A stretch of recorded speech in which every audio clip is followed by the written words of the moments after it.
Well, this is Chrome Dome checking in very early or late on a Friday morning. What are we now, about Friday the 10th, I think? And I felt necessary to complete the scary video trilogy. And this series has been dedicated to a house that I lived in at MAYS Hill, which is a suburb of Sydney, bordering on, say, Greystanes, Marylands, Parramatta and Westmead. And this particular house was an old type refurbished pub turned into an upstairs and a downstairs. Obviously could have been better utilised by the landlord, the owner, had he had a bit of foresight, but I'm not sure if they've demolished it now or whether it's heritage listed. But it was away from everything. I forgot to mention that the location, you basically had the freeway on one side of it, literally a backdrop to the freeway. You had a lot of overgrown bush and grassland, and then you had the on-ramp to the freeway the other side, and then the driveway went out for about 150 metres to where a lot of trucks pass. So anyone that's familiar with the Great Western Highway going down through MAYS Hill, you would see trucks parked on the side. So it was very hidden away. There were no visible or obvious neighbours. So if anything frightening or untoward was to happen there, well, naturally no one would hear you scream. Anyway, moving on to the last of the stories in the scary house, and this particular story ultimately forced myself to move out, and Rachel and I actually got a place together at Granville soon after.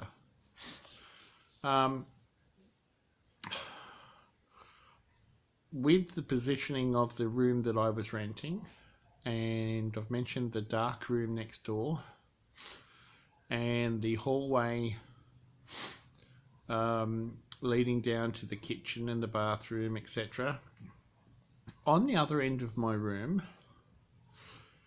there was a white door. Now the interesting thing about this white door was long. It was like the sort of door you'd almost imagine as the entrance to an old church. But this door was locked, and for as long as I can remember being there, the door was always locked. We never went through there. That part of the house was never used.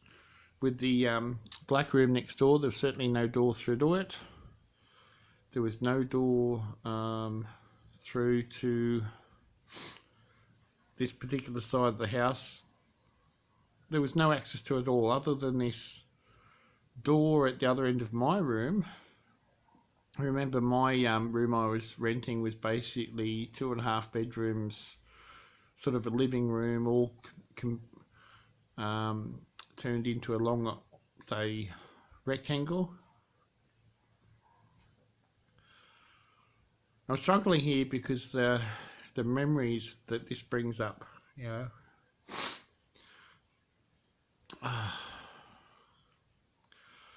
Anyway, so this white door was always closed. We had no need to open it, as far as I recall. It was locked. And it's locked in such a way that not only was it locked, it's like, you know, when someone paints over something, so it's been closed that long and lacquered or painted or glued or whatever, but you just know that that door is locked and permanently locked for a reason, that there's never going to be any reason to ever have to open it. And I remember one night Rachel and I were there and we were talking,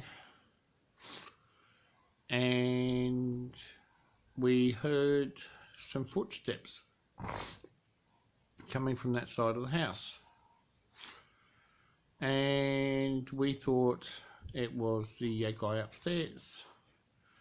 And I'm not sure how we ruled out that it wasn't the guy upstairs, but I think he went out or something. Anyway, we heard footsteps again. And then we'd sort of compare notes, thinking, well, what do we think it is? And then I recall that we heard like a type of scratching at the door. And this is the door that would never been opened. And then we started to think, well, okay, 1 minute it's footprints, next minute it's scratching. Could be some sort of little animal or something. And then it was silent for a while, and then it was like there was a knock. And I still remember that knock. It was the most blood-curdling knock I've ever heard, because it didn't simply sound like a knock of someone's knuckles on wood. It almost felt, and I'm not making this up, guys, it almost felt like it was a knock from another realm, from another place. I can't explain it, I can only describe it. And I looked at Rachel, and Rachel looked at me, and we were both a bit concerned. And I don't know where I seized the courage, but I made this decision. I said, all right, I'm not scared. I'm going to open this door and find out what's on the other side. And I remember Rachel begging me, please don't, please don't, please don't. I mean, Rachel was 6 foot. We used to call her the Amazon, 6 foot, long hair, beautiful blonde. But she's saying, please don't, please don't, please don't. No, please don't, please don't. Because I myself was 6'3", she was 6 foot. And I turned to her and I said, don't be silly. What can be there? Nothing can hurt us. We're both here. I've always believed, when you watch those horror movies and stuff, if you're on your own, it's a bit hard. But if you're with someone else, you're safe. And all I can tell you is I went up to this door, realising that it probably wouldn't open, because as far as we knew, it was permanently locked. Even if the door handle would turn, the door was probably so fast, so seized up in the door jamb that it probably wouldn't open. And it's quite possibly locked as well as closed, if you know what I mean. So Rachel looked at me and she was still saying, please don't, please don't, please don't. And I just remember walking up and thinking, you know what, I'll show whatever it is that we're not scared, and I'll pretend to open the door, not expecting that the door would actually give way or open. And what happened next made me realise that whatever there is in this world and this surrounding universe, whether you believe in God or not, whether you believe in spirits or angels, I think this particular time, I feel that whether it be the spirit of my father or someone else, something was looking after us that day. Because as I approached that door and I placed my hand on the doorknob, and I'm only just remembering this now, I remember the doorknob feeling warm. Not warm like there's a fire or anything, but just warm. And I was surprised because, neither of us had ever touched that doorknob. And I remember almost mocking to open the door. And I turned the handle, and I remember the look on Rachel's face as I turned the handle, and I pulled the door, and the door opened. And from what I could see just around the door, there was just total darkness. But before I could even take account of the fact that, hey, this door's not locked, hey, this door is opening, the door was reefed out of my hand like, I can only describe like a gust of wind, like an elastic band. I can't even begin to understand or explain to you, but all I can tell you is that door was ripped back and slammed.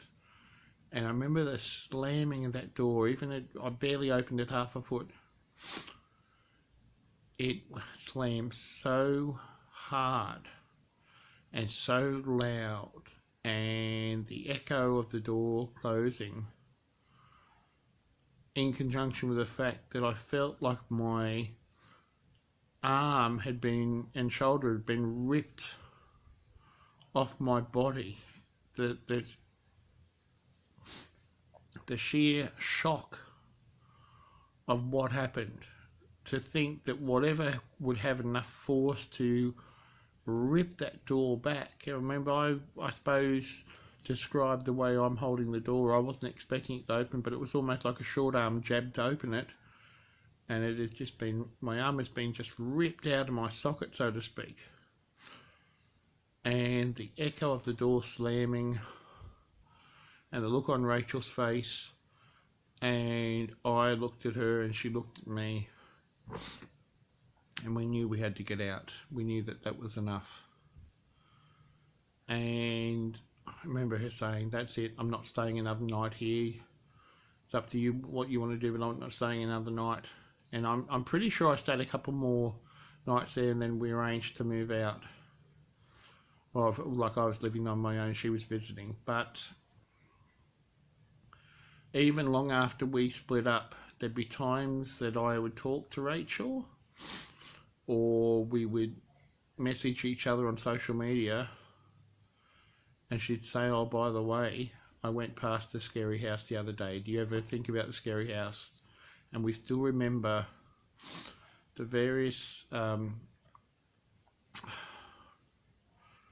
suppose, ghost-like experiences, but nothing was more frightening than opening a door that you don't expect to open, that you don't think is going to open, and at the same time that you're shocked that the door's opening, it's been reefed out of your hand, out of your shoulder. And I'm like, back then I was probably 110, 120 kilos, and I was, fairly strong.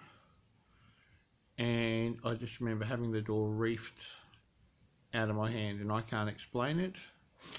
I often thought about going back or contacting someone to find out the history of the house, but we never did. So if ever you find yourself in Sydney, Australia, and if ever you find yourself in the western suburbs, I'm sure the house is still there. We refer to it as the scary house at MAYS Hill. And one scary incident would have been plenty, but the number of scary incidents we had there, there's obviously so much in this life, in this universe of ours, that we can't explain. And that one experience just proves to me that whether there's good or bad in the world, I'm convinced that whatever bad reefed the door, whatever bad was on the other side of the door, something good was looking after me that day. Anyway, this is Chrome Dome signing off. Please leave your feedback. I hope you enjoyed listening to the story. It's certainly scary to tell. And please leave any comments, and remember to subscribe. Chrome Dome, peace out. Cheers.